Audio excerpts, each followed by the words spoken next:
genealogy, I wouldn't say it's an easy thing to start if you're starting from scratch in a far-flung place like this, because you need records. And that was something we didn't have when we started. If we needed extra information, down we went to Edinburgh, and that can be costly and also takes up a lot of time. But the thing is, the beauty of our business was that my husband had collected a huge amount of information on island people. When he came up here, first of all, he became very aware of oral tradition and how strong it was. And it wasn't something he'd ever been aware of, people carrying this information in their heads. So he started writing it down. And that became really the basis of the resource that we now have.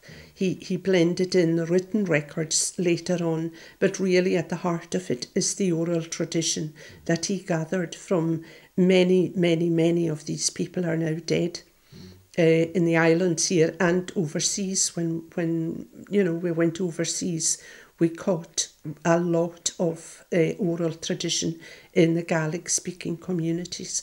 And because of that, it has been easier for us. I won't say it's been dead easy. It's been easier, but it wouldn't be an easy thing to set up, I don't think, as a business, as far away from centres like Edinburgh. Mm-hmm. I would say that probably the fact that Bill had those records, that's the crucial thing. What he gathered as a youngster going round the islands and the interest he had. He was very lucky in that Tarrantsie, islands like Tarrantsie and Scarp still had populations when he came here. And he also met a lot of the old St Kildans living on the mainland.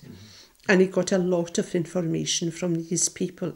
Now, we became very aware that people in Cape Breton as well, and also in some of the written records in Cape Breton, information exists there that is unknown in Scotland. And that he was very, very fortunate to be able to pick up on that and blend it into the records. So when these people come from overseas to us, we can very often fit them in to families, which may not have been possible if we just depended on the civil registers. At the moment, Bill has just written an online genealogy course for UHI, which is going to be offered hopefully towards the end of the year, maybe as soon as the term starts in the autumn, the new term starts. That has been a very exciting thing because he wrote the English part of it. I translated it. And I must say I learned an awful lot just going through all this. There'll be 2 modules on offer. That's been very exciting doing that. It's a new concept, delivering this over through the internet. But at the same time, we've started on a plan to put all the genealogy records we have online. And that's going to take a couple of years. But we're into the first part of that project now, having secured some funding just in the last week or two from Cumann Gaelic. And HIE are also getting involved in that. And we're going to we finished a 3-year emigration project in December of last year, and we're putting the index to 22,000 records online for people who emigrated from the islands.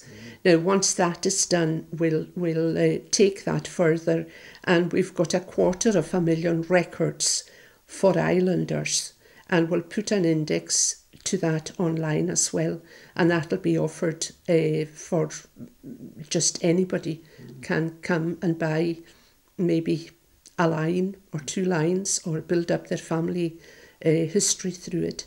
So it's going to take about probably 2 years to complete this, but that's what we're working on at the moment. There's never an end to it, you could say. And once that's done, who knows? The other thing that Bill's done is, having started writing books, he's now reached book number 58, and there's any amount of material, as long as his mental abilities keep going, we'll keep publishing.